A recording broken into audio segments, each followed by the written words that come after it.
মামা টাটা। আরে আমার সোনা রে। দেখেছো এক্সপেরিয়েন্স ফেল করে গেল।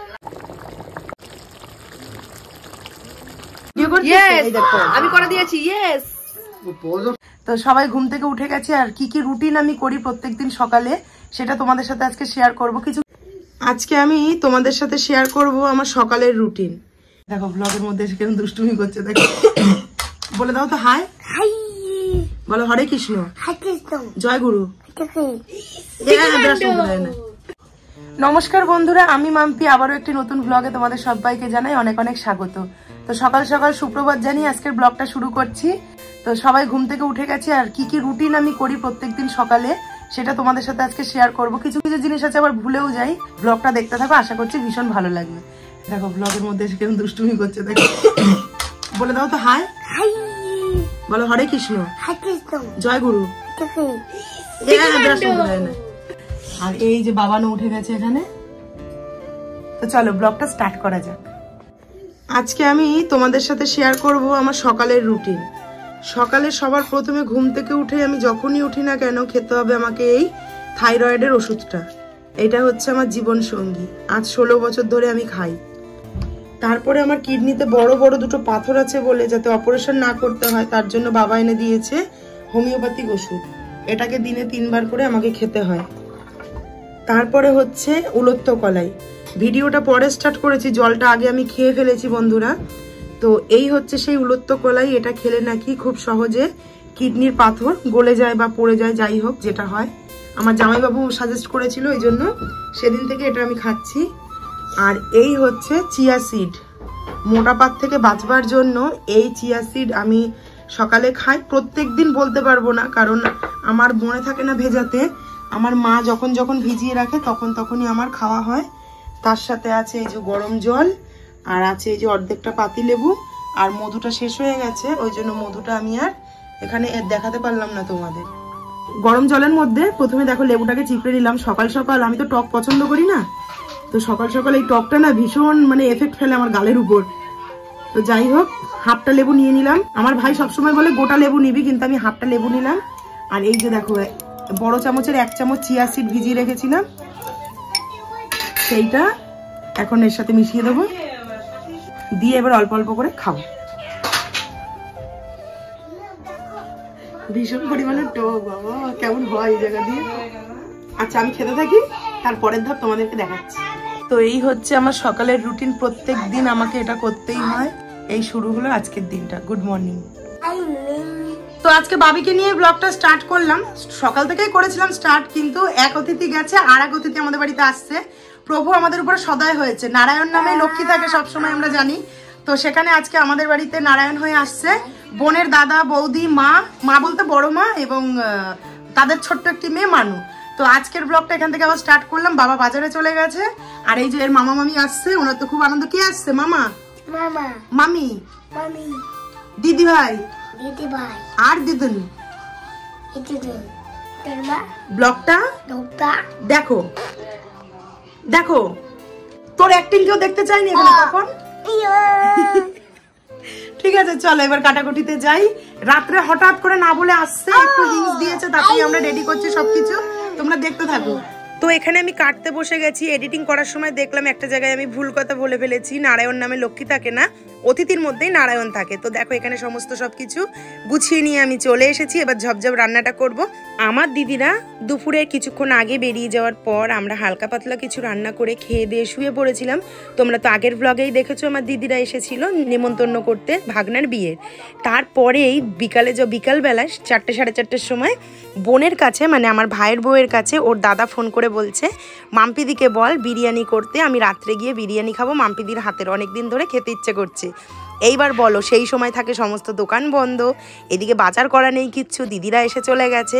এইবার কি করব? 6:30টার আগে আমাদের এখানে কোনো দোকান খোলে না। তখন কি করলাম, হালকা করে মাংস, রুটি, স্যালাড আর নলেন গুড়ের মিষ্টি দিয়েই কিন্তু তাদের আতিথেয়তা করলাম। তারাও বুঝতে পেরেছে বিরিয়ানি তো একটু সময় সাপেক্ষ ব্যাপার।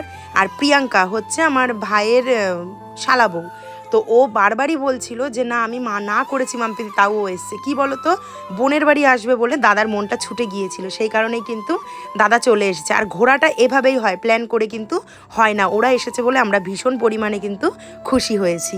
আশা করছি তোমাদের ব্লগটা আজকের খুব ভালো লাগবে, ব্লগটা দেখতে থাকো। চলে এসেছে বলে দাদা বৌদি, এই আনন্দ দেখো, ঘড়িতে কাটা দেখো 9:10।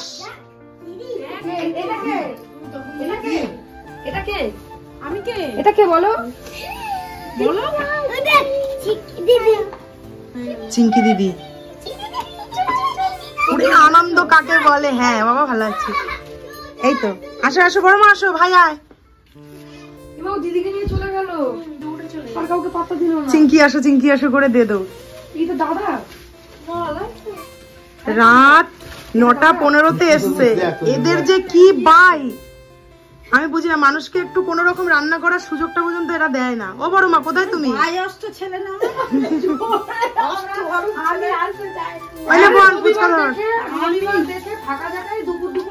হ্যাঁ, আর সকাল আগের দিন জানিয়ে দিলে একদম। সবাই মিলে ঘরে বসে আড্ডা গল্প করছে, এদিকে আমি চিকেনটাকে তাড়াতাড়ি করে রান্না করার চেষ্টা করছি, যেহেতু এই গল্পের মধ্যে আমিও শামিল হব। তাই কদিন আগে ছেলে খুব শরীর খারাপ করেছিল, রোদে পড়ে গরমের মধ্যে, আর এখন প্রিয়াঙ্কা দিস, তারপরে এখন ঠান্ডা পড়ছে, আরো গায়ের রং কালো হয়ে যাবে।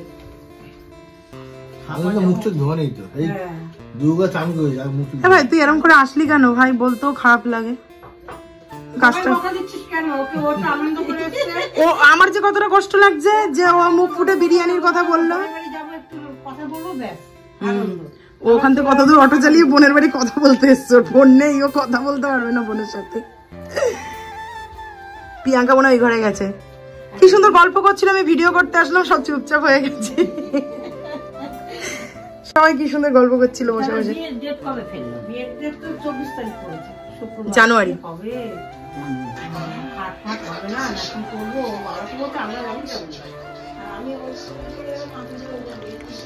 এদিকে মাংসটা কিন্তু একদমই কষে এসছে, কালার দেখে বুঝতে পারছো অসাধারণ কিন্তু হবে।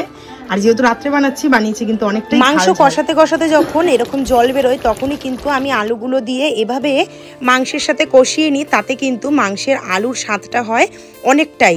কারণ জলে ফোটানোর থেকে ঝোলের মধ্যে দিয়ে কষানোটা কিন্তু আলাদা রকমই একটা স্বাদ আসে। তোমরাও করে দেখো, আশা করছি কিন্তু ভীষণ ভালো লাগবে। কালারটা জাস্ট দেখো, 1 ঘন্টা ধরে লো টু মিডিয়াম ফ্লেমে কষে নিয়েছি। আর যেহেতু টক দই দিয়েছি, মাংস কিন্তু একদম সেদ্ধ হয়ে গেছে। দিয়ে দিলাম জল, উষ্ণ গরম জল কিন্তু আমি ব্যবহার করলাম এখানে।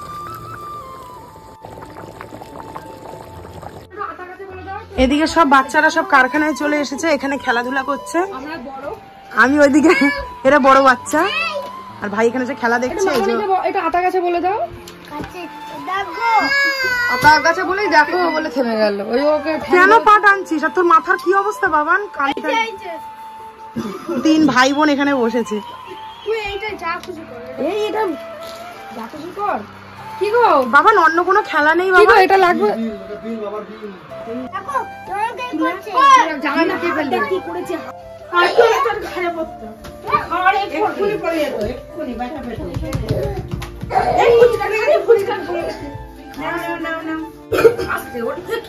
ও বাবা, এখানে আবার ফুচকা রেডি হয়ে গেছে। ফুচকা আসার সময় প্রিয়াঙ্কারা নিয়ে এসে ফুচকা। আমি খাবো না, আমার হয়ে গেছে। তোমার দুটো ভাই ছাড়বে, আবার জল চাই। জল হয়ে গেছে। আমি কারখানা থেকে আস্তে আস্তে দেখি এদিকে ফুচকা তৈরি হয়ে গেছে, তা যার যেরকম দেওয়ার বোন দিয়ে দিয়েছে, আর আমার জন্য রেখেছিল সেটাই আমি খেয়ে নিলাম।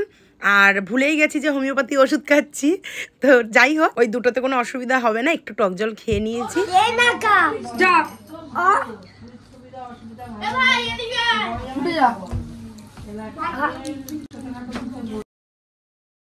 গ্যাসের ফ্লেমটা লো টু মিডিয়ামের মাঝামাঝি রেখেছিলাম। দেখো মাংসের কালারটা কত সুন্দর এসে গেছে। মাংস কিন্তু এখানে আমার রেডি হয়ে গেছে। বোন বলছে বালতি যখন পড়েছে তখন আমার আংটি হয়ে গেছে, আমি জল মেরেছি ওই ফুটো দিয়ে বেরিয়ে গেছে আংটি। কিন্তু না, ঠাকুরের আশীর্বাদে বাবা নাকেরটা যেখানে পেয়েছে ওটা পাওয়ারই কথা না, নাকেরটা যেখানে পেয়েছে।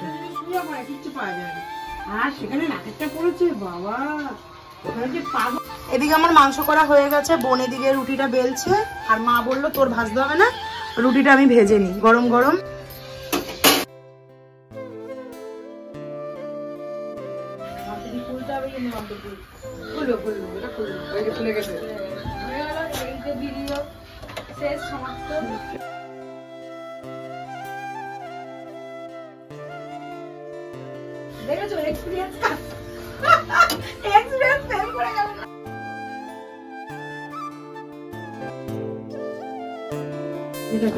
ওদের মাংস বেড়ে ফেলেছি এখানে, আর এই যে এখন রুটি এখানে দেওয়া হচ্ছে, স্যালাডও চলে এসেছে। ও গরম গরম একদম কিন্তু জমে যাবে। এবার ওরা খেয়ে বলবে কেমন হয়েছে আমার আজকের এই রান্না। আর এই যে চিকেন রান্নাটা দেখছো না, এই যে কষা কষা যে চিকেনটা রান্না করেছি, এটা আমার মাম্পির কিচেন চ্যানেলে কিন্তু তোমরা দেখতে পাবে, অবশ্যই একটিবার ট্রাই করো। ভাই ওটা তোর প্লেট বস ভাই, রুটিটা ঠান্ডা হয়ে যাচ্ছে। আমাদের মানু ভাত খাবে। হ্যাঁ রে ভাই, এটাই এখন আমার দুনিয়া, এটার জন্যই সব ভুলে থাকি। আচ্ছা ও ভাত খাবে না, রুটি খাবে প্রিয়াঙ্কা? আচ্ছা এটা তোমার, ওটা ভাইয়ের, ওটা বড় মার। ও বড় মা একটু বসো। বড় মা তুমি এই চাদরটা খুলে খেতে পারতা, তোমার তো আবার বুকে ফেলা স্বভাব। হ্যাঁ ভাই ওটা তোর। এ ভাই খেয়ে দেখ তো কেমন হয়েছে, আমাকে একটু রিভিউ দে। এই মানু, এই রে মানু, মানু আসো। আর তার লেগ পিস ছেড়, ওটা হাত দিয়ে ওইভাবে না ছিলে। ভাই এরপরে যখন আসবি ভাই একটু প্লিজ বলে আসিস। হ্যাঁ বলেছিলাম বাবা, আর এই যে ঝোড়োটা বলেই তো এসেছে, সেটা না আগের থেকে বলে আসি। ওরম বলে আসা লাগবে। দেখো মানুটা কিরকম, মানু এই মানু এখন খেলা নিয়ে ব্যস্ত। আচ্ছা বড় মা তোমাদের কি গ্লাসে জল দেবো নাকি? ও বলছে আমি খাবো না। মানু খাবে না, হয়ে গেল। ও বলছে আমি খাবো না। এ প্রিয়াঙ্কা খেয়ে বলো তো কেমন হয়েছে। খেয়ে নিক তারপর খাইয়ে দেবো ওকে। এ প্রিয়াঙ্কা খাও, খেয়ে বলো কেমন হয়েছে। আমি তাকাতে পারছি না, স্পাইসি। মানুষকে নিয়ে আয়, আমার কাছে নিয়ে আয়। আরে লেগ পিসটা মুখ দিয়ে সবাই ছেড়ো, চিকেন লেগ পিস মুখ দিয়ে চিপতে হবে। ওই যে যদি অন্য কোনো জায়গা দিয়ে ছেড়া যায় সেখান দিয়ে ছেড়ে। ওকে টেনে এনে বসালে এখন খাবে না। হেভি আছে। ও বড় মা কেমন লাগছে? বড় মা বলে তোমার রান্না কি আমাকে নতুন করে বলতে হবে কেমন হয়েছে? তাই তো মাম্পিদির হাতে সেই একদিন খাবো হচ্ছে ওই যে ফুলকপি। হ্যাঁ বোন সেদিনকে বললাম না তোকে, এই হ্যাঁ প্রিয়াঙ্কা খেতে চেয়েছে ঠিক সেইটা। আবার তুমি এখন খাবা? একটু পরে, একটু পরে খাও। বোনের সাথে খাবো। এই আমার ছেলে তোর সাথে খাবো। যাক বিরিয়ানি খাওয়াতে পারলাম না, দুঃখিত। ভাই তোর কি প্লেটটা ওইদিকে দিলে সুবিধা হতো ভাই? তুমি ওটা ঘুরিয়ে নাও, তোমার খেতে সুবিধা।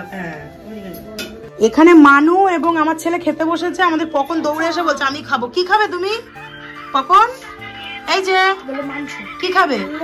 মাংস খাবে? অনেক খাও তুমি। এই যে বাবান আর এই যে মানু, খেয়ে নাও তো। ঘুম পাড়াও দাদা ভাইকে, ঘুম পাড়াও, ঘুম পাড়িয়ে দাও, ঘুম পাড়িয়ে দাও। ঘুম পাড়াও, ঘুম পাড়াও। কমপ্লিট হয়ে গেছে। এখানে সব দাঁড়িয়ে গল্প হচ্ছে, পরিবারের কত গল্প থাকে। এখন প্রায় রাত 11:30টার কাছে বাজে। এই এখন ভাই বড় মা এরা সব বেরোচ্ছে, বোন তাড়াতাড়ি করে খাওয়াচ্ছে, ওদেরকে এগোতে যাবে। আর আমার ভাইও এইমাত্র কারখানার থেকে এলো, তো এইবার ভাই যাবে দেখবো। ওরা ওদের নিজেদের অটো নিয়ে এসছে, অটো করে কি সুন্দর চালিয়ে চলে যাবে বারাসাত। আর এই যে আমাদের পকন এখানে কার্টুন দেখছে। আমি করে দিয়েছি। ইয়েস আমি আগের দিন বলে দিয়ে আমি আগের দিন দেখছি যেদিনকে ফুচকা খেতে গেলাম আমরা, সেদিনকে আমি দেখছি পজ। আমি মাম্পি থেকে বলছি দেখবো পজ। ফোন বন্ধ না করলে কিছু শুনবে না। যাবে না? আচ্ছা দিদি চলে যাচ্ছে, আজকে একটা চলে যাচ্ছে, যাবি না? মামা চলে আসছে, চ আসছি দাদা। হ্যাঁ টাটা। এবার আবার আসবি, এবার কিন্তু বলে আসবি, বাবা আসলাম। এবার বলে আসবি। ও আচ্ছা বলো কি জিজ্ঞেস করবো, বলছি বলো আমি চলে যাচ্ছি, আমি চলে যাচ্ছি, টাটা। হ্যাঁ আবার আসবে, এবার বলে আসবে। হ্যাঁ বলে আসবো। এইবার গেছে দেখো দিদুনের কোলে এতক্ষণ পরে। না বড় মাকে বলতে হবে না। গেলাম তোমরা বসো। হ্যাঁ এই নে ভিডিও করে নিয়ে আসবি, ফোন নিয়ে যা। কুকুর ঢুকে বসেছিল নাকি? তো উঠে বসে পড়ছে।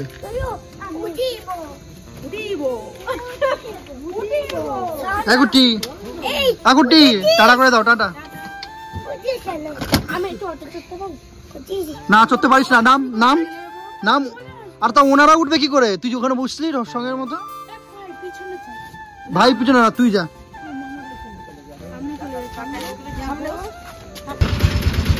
এই গাড়ি স্টার্ট দিয়ে দিচ্ছে। এখানে ওরা রওনা দিল, তো এইভাবে আসতে কিন্তু ভীষণই ভালো লাগে, সবার মনও ভালো লাগে।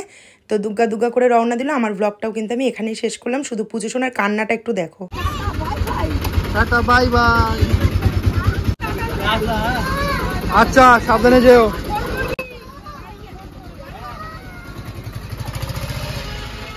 চলে যাচ্ছে আর এই যে কাঁদছে। মামা চলে যাচ্ছে, মামাকে টাটা করে দাও। বলো মামা টাটা।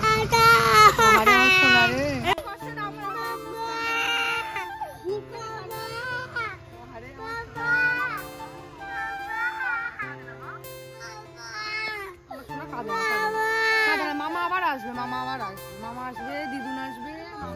টাটা। পড়ে যায়নি তো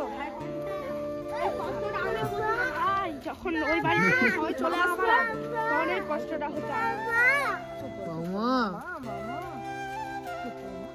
হয়ে গেছে। কি কষ্ট একটা।